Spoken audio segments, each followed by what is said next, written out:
സമരങ്ങൾ നടത്തി.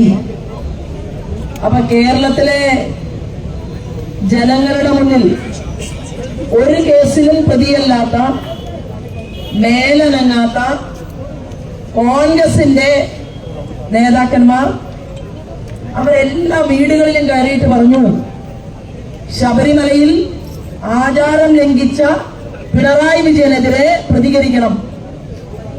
അങ്ങനെ ഒരു പണിയും എടുക്കാത്ത കോൺഗ്രസിന്റെ നേതാക്കന്മാരിൽ പലരും നമ്മൾ ആചാര ലംഘനം നടത്തുമ്പോ നമ്മള് ചങ്കുപൊട്ടി കരഞ്ഞവരാണ്. നേരത്തെ നമ്മുടെ രാജേട്ടൻ പറഞ്ഞു, ശബരിമല സന്നിധാനത്ത് അയ്യപ്പനോട് കളിച്ചാൽ ധാർമ്മികമല്ലാത്ത പ്രവൃത്തി അയ്യപ്പസ്വാമിയോട് ചെയ്തവരെല്ലാം അനുഭവിച്ചിട്ടുണ്ട് എന്ന് അദ്ദേഹം പറയുകയുണ്ടായി. സാധാരണ ഒരു രാഷ്ട്രീയക്കാരനല്ല പിണറായി അത് പറഞ്ഞത്. എത്രയോ വർഷം ഇത്തരത്തിലുള്ള ആധ്യാത്മിക കേന്ദ്രങ്ങളിൽ അദ്ദേഹം ഒരു സാധാരണ വ്യക്തിയെ പോലെ നടന്ന് ആ ആധ്യാത്മിക കേന്ദ്രങ്ങളുടെ ഉയർച്ചയ്ക്ക് വേണ്ടി പ്രവർത്തിച്ച നമ്മുടെ പ്രിയപ്പെട്ട രാജേട്ടൻ പറഞ്ഞിട്ടുണ്ടെങ്കിൽ പിണറായി വിജയൻ അത് കല്ലിൽ എഴുതി വെച്ചാൽ നന്നായിരിക്കും എന്നാണ് ഭാരതീയ ജനതാ പാർട്ടിക്ക് പറയാനുള്ളത്. സാധാരണയിൽ കവിഞ്ഞ് വലിയൊരു പദവി രാജേട്ടന് കിട്ടിയതാണ്. ആ പദവി ഉപേക്ഷിച്ചിട്ട് ജനങ്ങൾക്കിടയിൽ പ്രവർത്തിക്കാൻ വേണ്ടിയിട്ടാണ് രാജേട്ടൻ അതെല്ലാം രാജിവെച്ചു വന്നത്. അതുകൊണ്ട് മുഖ്യമന്ത്രി പിണറായി വിജയൻ മനസ്സിലാക്കേണ്ടത്, അധികാരത്തിനേക്കാൾ, കസേരയേക്കാൾ, മസിൽ പവറിനേക്കാൾ ആധ്യാത്മിക ശക്തിക്ക് ബലമുണ്ട് എന്നുള്ളത് കൊണ്ടാണ് ഗവർണർ കസേരയിൽ ഇരിക്കേണ്ട ഞങ്ങളുടെ ആദരണീയനായിട്ടുള്ള രാജേട്ടൻ ഞങ്ങളുടെ സമരത്തിൽ വന്ന് മഴ നനഞ്ഞ് ഈ റോഡിൽ ഇരിക്കുന്നത് എങ്കിൽ കേരളത്തിന്റെ മുഖ്യമന്ത്രിയെ പാഠം ഞങ്ങൾ പഠിപ്പിക്കുമെന്ന് തീരുമാനിക്കുന്നതാണ് സമരത്തിന് ഞങ്ങൾ നേതൃത്വം കൊടുക്കുന്നത്. നോക്കൂ, നമുക്കറിയാം, കോൺഗ്രസിന്റെ നേതാക്കന്മാരോടും ഞങ്ങൾ പറയാൻ ആഗ്രഹിക്കുകയാണ്, ഇന്ന് കേരളത്തിൽ ഈ മുഖ്യമന്ത്രി ഇപ്പോ ജനാധിപത്യത്തിന്റെ ഭാഗമായിട്ട് നിൽക്കുകയാണ്. മന്ത്രിമാരും ഇത് രാജഭരണ കാലഘട്ടമായിരുന്നു എന്ന് നമ്മളൊന്ന് ചിന്തിക്കുക. നമ്മുടെ ഭാരതം ചക്രവർത്തി ആരാണ്? ചക്രവർത്തി ശ്രീമാൻ നരേന്ദ്രമോദിയാണ്. ഈ അഭിനവ ഭാരതത്തിന്റെ ചക്രവർത്തി ഇത് രാജഭരണമായിരുന്നുവെങ്കിൽ നാട്ടുരാജാവാണ് പിണറായി വിജയൻ, അല്ലെ? ചക്രവർത്തി ശ്രീമാൻ നരേന്ദ്രമോദി. ആ നാട്ടുരാജാവ് ചക്രവർത്തി നരേന്ദ്രമോദി ഭരിക്കുന്ന രാജഭരണ കാലഘട്ടത്തിലായിരുന്നു അയ്യപ്പന്റെ ഈ കൊള്ള നടത്തിയതെങ്കിൽ നടത്തിക്കുമായിരുന്നു ഇവിടുത്തെ ഭക്തജനങ്ങൾ ആവശ്യപ്പെടുമായിരുന്നു. എന്നാൽ ഇത് ആധുനിക ഭരണകൂടമായതുകൊണ്ട് നേരത്തെ പറഞ്ഞ വാസവനും അതുപോലെ എപ്പോഴും മലക്കം മറയുന്ന കടകംപള്ളിയും പിന്നെ മുൻ ദേവസ്വം ബോർഡ് പ്രസിഡന്റ് പത്മകുമാർ, ഞങ്ങൾ അമ്മമാര് പത്മകുമാറിന്റെ വീട് ആചാര ലംഘനം നടത്താൻ ശ്രമിച്ചപ്പോ അർദ്ധരാത്രി 12:30 മണിക്ക് പത്മകുമാറിന്റെ വീടിന്റെ മുന്നിൽ ഞങ്ങൾ ചെല്ലുമെന്നറിഞ്ഞപ്പോ നാണം കെട്ട പത്മകുമാർ നാട് വിട്ടുപോയി 3 ദിവസം. എന്നിട്ട് ഞങ്ങൾക്കെതിരെ കേസെടുപ്പിച്ചു. ഞങ്ങൾ എല്ലാ സ്ത്രീകളും ആ വീടിന്റെ മുന്നിൽ എത്തിയിരുന്നു. ഞങ്ങൾ പറയാൻ ആഗ്രഹിക്കുന്നത്, ഇവിടെ തെറ്റ് ചെയ്തതിനെ കുറിച്ച് എണ്ണിയിട്ടാണ് പറഞ്ഞത്. രാജേട്ടൻ പറഞ്ഞു 5 കാര്യങ്ങൾ. കോടതി ഇന്നലെ പറഞ്ഞിട്ടുണ്ട്, കോടതി വിധി പുറത്തു വന്നിട്ടുണ്ട്. കോടതിയുടെ ഈ കാര്യത്തിലുള്ള നിരീക്ഷണം പുറത്തു വന്നു. കോടതി പറഞ്ഞിട്ടുള്ളത് പ്രശാന്ത് തെറ്റ് ചെയ്തിട്ടുണ്ട് എന്നാണ്. എന്താ തെറ്റ്? ഈ മാനുവലിൽ രേഖപ്പെടുത്താതെ ആ മാനുവലിൽ പറയുന്നുണ്ട്, അയ്യപ്പന്റെ ഒരു വസ്തുവകകളും പുറത്തേക്ക് കൊണ്ടുപോകാൻ പാടില്ല എന്ന് പറഞ്ഞിട്ടും അതില് വെള്ളം ചേർത്തുകൊണ്ട് ഈ ദേവസ്വം പ്രസിഡന്റ് പ്രശാന്തിന്റെ നേതൃത്വത്തിൽ ഇതിന് മുന്നോട്ട് പോയിട്ടുണ്ടെങ്കിൽ എന്താ മുഖ്യമന്ത്രി നടപടിയെടുക്കാത്തത്? കാരണം എന്താ മുഖ്യമന്ത്രി നടപടിയെടുക്കാത്തതിന്റെ കാരണം? ഉണ്ണികൃഷ്ണൻ പോറ്റി പറഞ്ഞില്ലേ, എന്നെ തൊട്ടാൽ കാര്യങ്ങൾ ഞാൻ വിളിച്ചു പറയുമെന്നാണ് കഴിഞ്ഞ ദിവസം ഉണ്ണികൃഷ്ണൻ പോറ്റി മാധ്യമങ്ങളുടെ മുന്നിൽ പറഞ്ഞതെങ്കിൽ പ്രശാന്തിനെ പുറത്താക്കിയാൽ, ദേവസ്വം ബോർഡ് പ്രസിഡന്റ് സ്ഥാനത്ത് നിന്ന് പുറത്താക്കിയാൽ പിണറായിലെ തമ്പുരാൻ വിവരമറിയുമെന്നുള്ളത് കൊണ്ടാണ് പ്രശാന്തിനെ സംരക്ഷിച്ചു നിർത്തുന്നത്. പ്രശാന്തിനെ സംരക്ഷിച്ചു നിർത്തിയില്ലെങ്കിൽ ഇതിന്റെ യഥാർത്ഥ വില്ലൻ പുറത്തു വരും.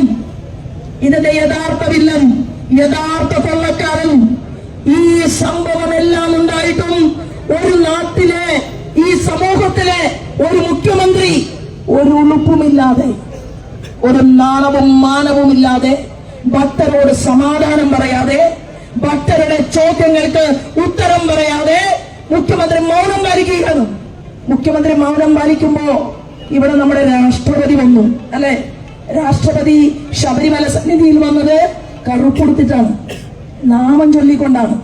അവർക്കറിയാവുന്ന രീതിയിൽ ഈ ക്ഷേത്രത്തിന്റെ വിശ്വാസത്തെക്കുറിച്ചും ആചാരത്തെക്കുറിച്ചും മനസ്സിലാക്കിക്കൊണ്ട് ഇരുമുടിക്കെട്ടുമായിട്ട് അയ്യന്റെ സന്നിധിയില് ഹൃദയം കൊണ്ട് പ്രാർത്ഥിച്ചുകൊണ്ട് നിൽക്കുന്ന ഇന്ത്യയിലെ ഒന്നാമത്തെ ആളായി നമ്മൾ രാഷ്ട്രപതിയെ കണ്ടപ്പോൾ രാഷ്ട്രപതിയുടെ തൊട്ടടുത്ത് റബ്ബർ പാല് കുടിച്ചതുപോലെ നിൽക്കുകയാണ് വാസവൻ. വാസവൻ നിൽക്കുന്ന നിൽപ്പുള്ളോ? അയ്യപ്പനോട് ബഹുമാനമില്ലാതെ, അയ്യപ്പനോട് ആരാധനയില്ലാതെ, അയ്യപ്പന്റെ ഒരാചാരത്തിലും വിശ്വാസമില്ലാതെ ആ കമ്പിയിൽ അങ്ങനെ പിടിച്ചു നിൽക്കുകയാണ് വാസവൻ. ഈ നാണം കെട്ടവന്മാരെ എന്തിനാണ് അമ്പലം ഭരിക്കാൻ ഏൽപ്പിക്കുന്നത് എന്ന് കേരളത്തിലെ ഭക്ത സമൂഹം അവർ ഇരുന്ന് ചിന്തിക്കുന്ന നാൾവഴികളിലൂടെയാണ് ഈ കേരളത്തിലെ ഭക്തന്മാരായിട്ടുള്ള ആളുകൾ മുന്നോട്ട് പോകുന്നത്. ഓർമ്മയുണ്ടോ? ആചാര ലംഘനം നടന്നപ്പോ നമ്മളെല്ലാവരും പറഞ്ഞു 10 നയാ പൈസ ഇനി ദേവസ്വം ബോർഡ് അമ്പലങ്ങളിൽ കാണിക്കയിടരുത്. സമരം കഴിഞ്ഞു, അല്ലെ? സമരം കഴിഞ്ഞിട്ട് സ്ത്രീകളെ, ചില കുലടകളായ സ്ത്രീകളെ പോലീസിന്റെ തൊപ്പിയും കുപ്പായും ഒക്കെ കൊടുത്ത്, യൂണിഫോം അയച്ചു കൊടുത്ത് മല കയറ്റിച്ച ശ്രീജിത്ത് പോലീസിന്റെ വലിയ പോലീസെ മനക്കറിയുന്നത് ഞാനും നിങ്ങളും കണ്ടു. അപേക്ഷിച്ചു അയ്യനോട്, അല്ലെ? അയ്യപ്പനോട് അപേക്ഷിച്ചു, കരഞ്ഞു, ഉള്ളിലും കരഞ്ഞു, പുറത്തും കരഞ്ഞു. ശ്രീജിത്തിന്റെ കണ്ണിൽ നിന്ന് കണ്ണുനീർ ചാലുകൾ ഒഴുകിയിറങ്ങുന്നതായിട്ട് കരയുന്ന പോലീസ് അധികാരികൾ ഉണ്ടായിരുന്നു. അത് മനസ്സിലാക്കിക്കൊണ്ടാണ് കോടതി പറഞ്ഞത് അടച്ചിട്ട മുറിയിൽ കോടതി കാര്യങ്ങൾ ചോദിച്ചറിയാൻ ശ്രമിച്ചു. ആ അടച്ചിട്ട മുറിയിൽ കോടതി കാര്യങ്ങൾ ചോദിച്ചറിയാൻ ശ്രമിച്ചപ്പോ തന്റെ യൂണിഫോം നഷ്ടപ്പെട്ടാലും ഒരു വിരോധവുമില്ല എന്ന് തീരുമാനിച്ച് നാട്ടെല്ലങ്ങോട്ടും നിവർത്തി നിന്ന് ചില പോലീസ് അധികാരികൾ കോടതി മുമ്പാകെ ചില കാര്യങ്ങൾ മൊഴി കൊടുത്തിട്ടുണ്ട്. അതുകൊണ്ടാണ് കോടതിയുടെ വിധിന്യായത്തിൽ പറഞ്ഞത് എന്താണ്? അവിടെ ജില്ലയുടെ ജഡ്ജി, ജില്ലാ ജഡ്ജി, പ്രത്യേക ഓഫീസറായിട്ട് അയ്യപ്പനെ നോക്കാൻ വേണ്ടി ചെന്ന വ്യക്തി കോടതി മുമ്പാകെ, ഹൈക്കോടതി മുമ്പാകെ കൊടുത്ത ചില ആക്ഷേപങ്ങളിലൂടെയാണ് ഈ സാംസ്കാരിക കേരളം അയ്യപ്പന്റെ സന്നിധിയിലെ കൊള്ളയെ കുറിച്ച് തിരിച്ചറിഞ്ഞത്. ആ കൊള്ള തിരിച്ചറിഞ്ഞപ്പോ പിരിച്ചുവിടണ്ടേ ദേവസ്വം ബോർഡിനെ? ദേവസ്വം ബോർഡ് പ്രസിഡന്റിനെ പിരിച്ചുവിടണ്ടേ? ദേവസ്വം വകുപ്പ് മന്ത്രി കടകംപള്ളിക്കെതിരെ നടപടി വേണ്ടേ? കടകംപള്ളി മൗനം പാലിക്കുകയാണ്. എന്താ കാരണം? കടകംപള്ളിയുടെ മൗനമാണ് യഥാർത്ഥ വില്ലനെ തിരിച്ചറിയിക്കുന്നത്. കടകംപള്ളിയുടെ മുകളിലാണ് ആഭ്യന്തര വകുപ്പ് മന്ത്രി പിണറായി വിജയൻ. ആഭ്യന്തര വകുപ്പ് മന്ത്രി പിണറായി വിജയനിലേക്കുള്ള ദൂരമാണ് കടകംപള്ളിയുടെ മൗനം വഞ്ചിക്കുന്ന സമയമെന്ന് കേരളത്തിലെ മുഴുവൻ ജനങ്ങൾക്കും ബോധ്യപ്പെട്ടിട്ടുണ്ട്. അതുകൊണ്ട് എന്ത് വില കൊടുത്തും നമ്മുടെ അയ്യന്റെ ആചാരത്തെ തകർക്കുക തന്നെയാണ് ചെയ്തത്. കളവ് പോയ തൊണ്ടി മുതൽ എന്താണ്? സ്വർണം ചെമ്പ് പാളിയിൽ നിന്ന് മാറ്റിയതല്ല. വിജയമല്യ 1998 വിജയമല്യ കോടതിയെ സമീപിച്ചു. എന്താ പറഞ്ഞത്? എനിക്ക് സ്വർണം പൂശാനല്ല താല്പര്യം. അദ്ദേഹം പറഞ്ഞു, ഞാൻ സ്വർണപ്പാളി കൊണ്ട് അയ്യപ്പന് 30 കിലോ സ്വർണം, അതിലധികം വരുന്ന സ്വർണം ഞാൻ കൊടുക്കാൻ തയ്യാറാണ്. അതല്ലേ പറഞ്ഞത്? എന്തിനാ കോടതിയിൽ പോയത്? അന്ന് മുഖ്യമന്ത്രി നായനാര് പറഞ്ഞു, എന്തിനാണോ അയ്യപ്പന് സ്വർണം? പറഞ്ഞില്ലേ? എന്തിനാണ് അയ്യപ്പന് സ്വർണം? പകരം കേരളത്തിന്റെ ഖജനാവിലേക്ക് ആ സ്വർണം തന്നാൽ പോരെ എന്നാണ് അന്നത്തെ മുഖ്യമന്ത്രി നായനാർ ചോദിച്ചത്. പക്ഷേ നായനാർ അഴിമതി ചെയ്യാൻ വേണ്ടിയിട്ടല്ല. നായനാർ എന്ത് കരുതി? നായനാർക്ക് ഭഗവത്ഗീതയും അറിയില്ല, നായനാർക്ക് വേദങ്ങളും അറിയില്ല, നായനാർക്ക് ഉപനിഷത്തും അറിയില്ല, പുരാണങ്ങളും അറിയില്ല. അതുകൊണ്ട് നായനാർ പറഞ്ഞതാണ്. അപ്പൊ നായനാർ അങ്ങനെ വിജയമല്യയോട് ആവശ്യപ്പെട്ടപ്പോ വിജയമല്യയുടെ കൂടെ ഉണ്ടായിരുന്ന മലയാളം അറിയാവുന്ന അനവധി ആളുകളിൽ ഒരാൾ പറഞ്ഞു, മുഖ്യമന്ത്രി ഇങ്ങനെയാണ് പറയുന്നത്. അപ്പൊ വിജയമല്യ പറഞ്ഞു, ഞാൻ പ്രാർത്ഥിച്ചിട്ടുള്ളത് അയ്യപ്പന് സ്വർണം കൊടുക്കാൻ വേണ്ടിയിട്ടാണ്, അതെനിക്ക് കൊടുക്കണം. അങ്ങനെ കൊടുക്കാൻ തീരുമാനിക്കുകയും അങ്ങനെ സ്വർണ്ണപ്പാളികൾ വരികയും സ്വർണ്ണഗോളകമുണ്ടാവുകയും അയ്യന്റെ തിരുസന്നിധിയിൽ കൊടുത്ത 30 കിലോയിലധികം വരുന്ന ആ സ്വർണത്തിന്റെ നമ്മുടെ രാജേട്ടൻ പറഞ്ഞതുപോലെയുള്ള ഭാഗങ്ങൾ മുഴുവൻ നഷ്ടപ്പെടുത്തിയത് എങ്ങനെയാണ്? ട്രാക്ടറിൽ കയറ്റിക്കൊണ്ടുപോയി. ട്രാക്ടറിലാണ് കൊണ്ടുപോയത്. അങ്ങനെ ട്രാക്ടറിൽ കയറ്റി പമ്പ വരെ കൊണ്ടുപോകുമ്പോ ഞങ്ങൾ ചോദിക്കാൻ ആഗ്രഹിക്കുകയാണ്, ദേവസ്വം ബോർഡിന്റെ പ്രസിഡന്റ് താനുണ്ടായിരുന്നല്ലോ അവിടെ. ഇത് കയറ്റിക്കൊണ്ടുപോകുമ്പോ ആരാ ഒപ്പുവെച്ചത്? പുസ്തകത്തിൽ നിങ്ങളുടെ മിനിറ്റ്സ് ബുക്കിൽ ഒപ്പുവെക്കുന്നേ, ദേവസ്വം ബോർഡ് യോഗം ചേരുന്നേ, ദേവസ്വം ബോർഡ് മെമ്പർമാരെ മുഴുവൻ വിളിച്ചു വരുത്തുന്നേ. നിങ്ങൾക്ക് സൗകര്യമുള്ള മെമ്പർമാരെ വിളിച്ചു വരുത്തിയിട്ട് നിങ്ങൾ ഒപ്പുവെക്കാൻ ഒരാളോട് ആവശ്യപ്പെട്ടു. ആരാ? ബൈജു പറഞ്ഞു എനിക്ക് സൗകര്യമില്ല എന്ന് പറഞ്ഞ, ശരിയല്ലേ രാജേട്ടാ? സൗകര്യമില്ല എന്ന് പറഞ്ഞ ബൈജുവിനെ സ്ഥലം മാറ്റി. എന്താ കാരണം? സൗകര്യമുള്ളവരെ കൂടെ നിർത്തിക്കൊണ്ട് ഈ കൊള്ളയ്ക്ക് നേതൃത്വം കൊടുത്തു. അങ്ങനെ സാധാരണഗതിയിൽ ശബരിമലയിലെ മാനുവലിൽ അവിടെ നിന്ന് അയ്യപ്പന്റെ ഒരു വസ്തുവകകളും പുറത്തേക്ക് കൊണ്ടുപോകാൻ പാടില്ലെന്നും ആ ഏതെങ്കിലും ഒരു കാര്യത്തിന് കേടുപറ്റിയാൽ അത് അമ്പലത്തിന്റെ സന്നിധിയിൽ തന്ത്രി മുഖ്യന്മാരുടെ നേതൃത്വത്തിൽ അവിടുത്തെ ആളുകളുടെ നേതൃത്വത്തിൽ അതിന്റെ പുനഃപരിഷ്കരണം ഉണ്ടാക്കണമെന്ന് നിയമത്തെ ലംഘിച്ചുകൊണ്ട് ട്രാക്ടറിൽ നിങ്ങൾ നാട് കടത്തി കൊണ്ടുപോയി, പിന്നീട് നിങ്ങൾ അത് കാറിലേക്ക് കൊണ്ടുപോയി. എവിടെയായിരുന്നു ദേവസ്വത്തിന്റെ കമ്മീഷണർ? എവിടെയായിരുന്നു ദേവസ്വത്തിന്റെ അധികാരികൾ? എവിടെയായിരുന്നു ഇവിടുത്തെ ദേവസ്വം വകുപ്പ് മന്ത്രി? എവിടെയായിരുന്നു? അന്വേഷിക്കണം. അപ്പം നിങ്ങൾ എല്ലാവരും കൂടി തെറ്റ് ചെയ്തിട്ടുണ്ടെങ്കിൽ പിണറായിലെ തമ്പുരാൻ അറിയാതെ കടകംപള്ളി തെറ്റ് ചെയ്യുമെന്ന് നിങ്ങൾ കരുതുന്നുണ്ടോ? ഇല്ല. കടകംപള്ളിക്ക് പിണറായി വിജയനെ പേടിയാണ്. അത് കടകംപള്ളിക്ക് മാത്രമല്ല, ഇന്നത്തെ വാസവനും ഭയപ്പാടുണ്ട്. ഇവരെല്ലാവരും ചേർന്ന് ഇത്രയും വലിയ ഒരു കൊള്ളയ്ക്ക് നേതൃത്വം കൊടുത്തിട്ടും അവർക്കെതിരെ ചോദ്യം ഉന്നയിക്കാതെ കേരളത്തിലെ പോലീസിന്റെ തലപ്പത്തിരിക്കുന്നവരെ കൊണ്ട് അവർക്കെതിരെ കേസെടുക്കാതെ അവരെ കൃത്യമായി ചോദ്യം ചെയ്യാതെ അവരെ സംരക്ഷിക്കാൻ ശ്രമിക്കുന്ന ബുദ്ധി കേന്ദ്രമാണ് കേരളത്തിന്റെ മുഖ്യമന്ത്രി പിണറായി വിജയൻ. അതുകൊണ്ടാണ് ഞങ്ങൾ പറഞ്ഞത്, നിങ്ങൾക്ക് ഒരു നിമിഷം പോലും ഈ കേരളത്തിന്റെ മുഖ്യമന്ത്രി കസേരയിൽ ഇരിക്കാൻ നിങ്ങൾക്ക് യോഗ്യതയില്ല എന്ന് പറഞ്ഞുകൊണ്ട് രാജിവെച്ച് നിങ്ങൾ പുറത്തു പോകണമെന്ന് ആവശ്യപ്പെട്ടുകൊണ്ട് ഈ ഉപരോധ സമരത്തിന് ഞങ്ങൾ നേതൃത്വം കൊടുക്കുന്നത്. മഹാപാപിയായിട്ടുള്ള ഈ പിണറായി വിജയന്റെ മുന്നില് പാപം ചെയ്യാത്ത നമ്മൾ ഇവിടെ തെരുവിൽ മഴ നനഞ്ഞിരിക്കുകയാണ്, അല്ലേ? പക്ഷേ എന്തിനാണെന്നറിയുമോ? കേരളത്തിന്റെ മുഖ്യമന്ത്രി വരാൻ പോകുന്ന നാളുകളിൽ ഇവിടെ ഭാരതീയ ജനതാ പാർട്ടിയുടെ നേതൃത്വത്തിൽ NDA ഗവൺമെന്റ് ഉണ്ടാകും. അത് സർവധർമ്മ സംരക്ഷണം, അത് ക്രിസ്ത്യൻ സമൂഹത്തോടും മുസ്ലിം സമൂഹത്തോടും ഹിന്ദു സമൂഹത്തോടും എല്ലാവരോടും സർവേ വിശുദ്ധ സന്ധു സർവേ സന്ധു നിരാമയ സർവേ ഭദ്രാണി പശ്യന്തു മാകശിദ്ധുക്കമാപ്യവേദ എന്നുള്ള എല്ലാവർക്കും ഐശ്വര്യവും സുഖവും പ്രദാനം ചെയ്യുന്ന അത് കേരളത്തിലുണ്ടാകും. കേരളത്തിന്റെ കാവൽക്കാരായി NDA ഈ കേരളത്തെ ഭരിക്കും.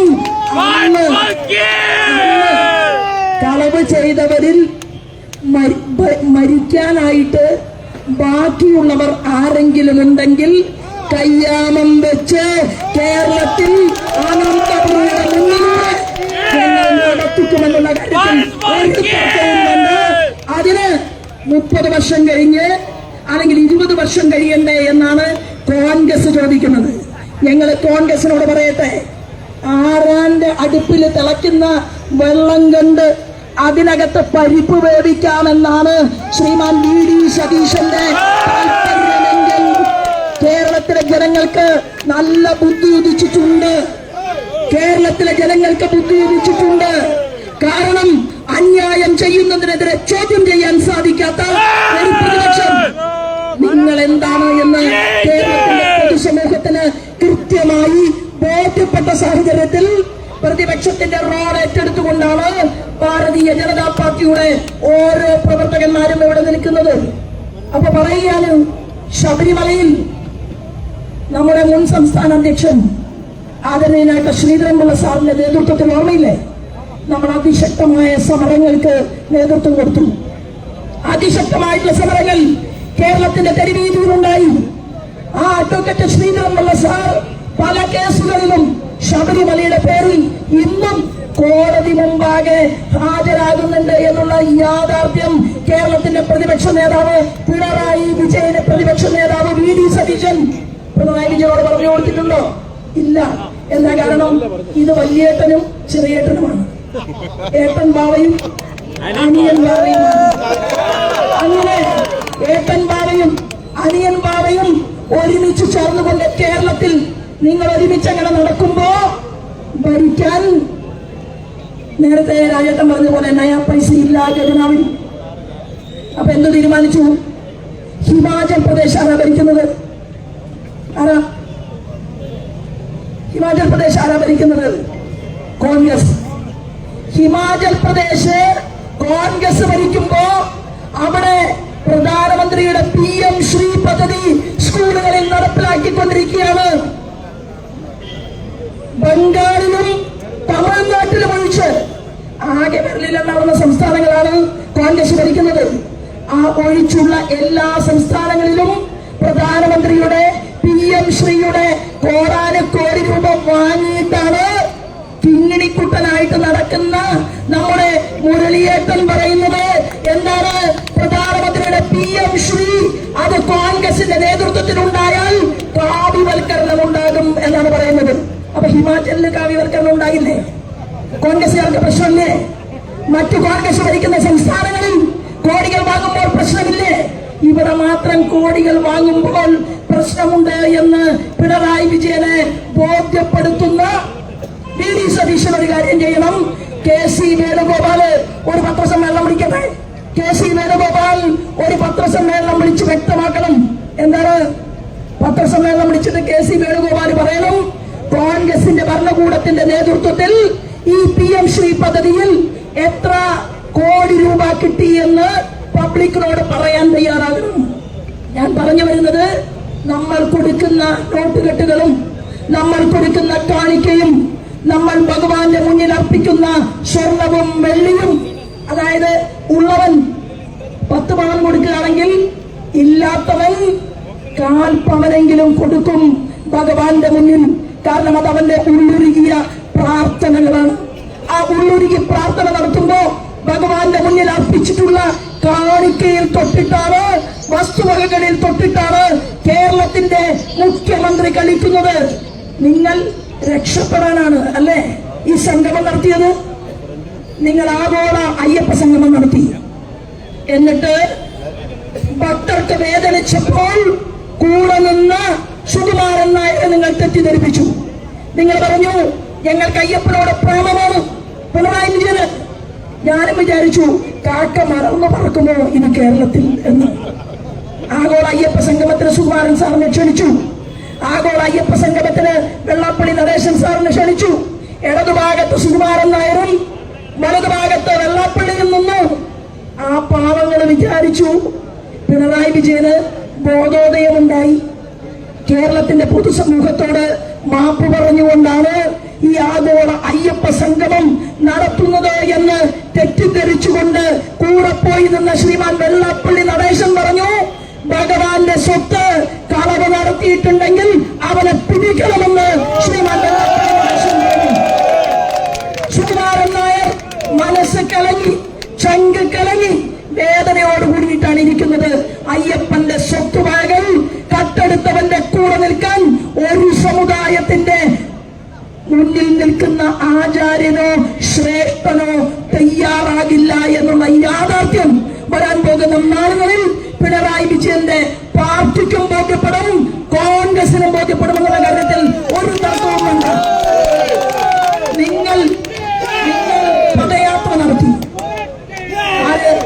പദയാത്രയിൽ നിന്ന് മാറി നിന്ന ശ്രീമാൻ മുരളീധരനെ കൊണ്ടുവരുന്നു, പദയാത്രയിൽ പ്രസംഗിപ്പിക്കുന്നു. അതൊക്കെ നിങ്ങളുടെ രാഷ്ട്രീയം, ഞങ്ങൾക്കത് വിഷയമല്ല. പക്ഷേ ഞങ്ങൾ ഭക്തരായിട്ടുള്ള ആളുകൾ കേരളത്തിന്റെ പൊതുസമൂഹത്തിന്റെ മുന്നിൽ വെച്ച കാര്യം എന്താണെന്നറിയുമോ? കേരള നിയമസഭ കൂടിയിട്ട് അടിയന്തര പ്രമേയം പാസാക്കണം. വി.ഡി. സതീശൻ അടിയന്തര പ്രമേയം നിങ്ങൾ അവതരിപ്പിക്കണം. നിങ്ങൾ പറയണം, ഇനി കേരളത്തിന്റെ നിയമസഭ ഈ അയ്യപ്പന്റെ വസ്തുവകം അടിച്ചു മാറ്റി കൊണ്ടുപോയവന് ശിക്ഷ കൊടുക്കാതെ നിയമസഭ കൂടാൻ അനുവദിക്കില്ല എന്ന് പറയാനുള്ള തന്റേടം, ആർജവം അത് കെ.സി. വേണുഗോപാലിനുണ്ടോ? അത് വി.ഡി. സതീശനുണ്ടോ? അത് രമേശ് ചെന്നിത്തലയ്ക്കുണ്ടോ? അതാ ചോദ്യം. ആ ചോദ്യത്തിന് നിങ്ങൾ ഉത്തരം പറയണം. എങ്ങനെ പ്രതിരോധിക്കാം? കാരണം പട പേടിച്ച് പന്തളത്ത് ചെന്നാൽ പന്തം കൊളുത്തിപ്പട കേട്ടിട്ടുണ്ട്. എങ്ങനെയാണ് ആ പഴഞ്ചൊല്ലുണ്ടായതെന്ന് അറിയുമോ? പന്തളത്തെ രാജാവിന്റെ സ്വത്തുവകകൾ അടിച്ചു മാറ്റാൻ അവിടുത്തെ പർവ്വത നിരകൾ കടന്ന് കൊള്ളക്കാർ വന്നു. കാട്ടുകള്ളന്മാരായ കൊള്ളക്കാർ. പന്തളത്തെ രാജാവ് ജനകീയ യോഗം വിളിച്ചു. പന്തളത്തെ രാജാവ് ജനങ്ങളോട് സംഘടിക്കാൻ ആവശ്യപ്പെട്ടു. അങ്ങനെ ജനങ്ങൾ ആ രാജാവിനോടൊപ്പം നിന്ന് അർദ്ധരാത്രിയിൽ നമ്മളിവിടെ ഇരിക്കുന്നത് പോലെ, ഈ കള്ളന്റെ മുന്നിൽ ഇരിക്കുന്നത് പോലെ നമ്മൾ ആ കള്ളന്മാരുടെ മുന്നിൽ പന്തം കൊളുത്തിപ്പടയായി പന്തളത്തെ മനുഷ്യർ പന്തം പിടിച്ചു നിന്നു. അങ്ങനെയാണ് ഈ പഴഞ്ചൊല്ലുണ്ടായത്. അത് കഴിഞ്ഞു വീണ്ടും അക്രമികൾ വന്നു, കൊള്ളക്കാർ വന്നു. അങ്ങനെ അക്രമികളും കൊള്ളക്കാരും വന്നപ്പോ തിരുവിതാംകൂറിലെ നാട്ടുരാജാവിനോട് സഹായം അഭ്യർത്ഥിച്ചു. പന്തളത്തെ രാജാവ് സഹായം അഭ്യർത്ഥിച്ചു, സഹായം കൊടുത്തു. അങ്ങനെ തിരുവിതാംകൂറിന്റെ സഹായത്തിന് പാരിതോഷികമായിട്ടാണ് നമ്മുടെ ശബരിമല ധർമ്മശാസ്താവിനെ, അയ്യപ്പ സ്വാമിയെ തിരുവിതാംകൂറിന് കിട്ടിയതെങ്കിൽ മനസ്സിലാക്കണം, തിരുവിതാംകൂർ ദേവസ്വം ബോർഡിന്റെ പ്രസിഡന്റായിട്ട് ഞെളിഞ്ഞ് നടക്കുന്ന പ്രശാന്ത്, നിന്റെ തറവാട്ട് വക സ്വത്തെടുത്തിട്ടല്ല നീ ഉണ്ണികൃഷ്ണൻ പോറ്റിയെ ഏൽപ്പിക്കാൻ തീരുമാനിച്ചത്. അത് പ്രതിരോധം നടത്തിയിട്ടുള്ള പന്തളത്തെ രാജാവിന്റെയും തിരുവിതാംകൂറിലെ രാജാവിന്റെയും ഇവിടുത്തെ ഭക്തരുടെയും പണവും നിധിയുമാണ് അയ്യപ്പൻ. ആ അയ്യപ്പനെ തൊട്ട് കളിച്ചാൽ ഞങ്ങൾ റോഡിലിറങ്ങും, ഞങ്ങൾ പ്രതിഷേധിക്കും, ഞങ്ങൾ പ്രതികരിക്കും. അതിന്റെ പേരിൽ എത്ര കേസുകൾ ചാർത്തി തന്നാലും ഞങ്ങൾ ആ കേസുകളെയെല്ലാം അതിജീവിച്ചുകൊണ്ട് ഞങ്ങൾ മുന്നോട്ട് പോകും. ഞങ്ങൾ മുന്നോട്ട് പോയത് കൊണ്ടാണ് പിണറായി വിജയൻ ഭഗവത്ഗീത കയ്യിലെടുത്തത്. പിണറായി വിജയൻ ഭഗവത്ഗീത കയ്യിലെടുത്തത്.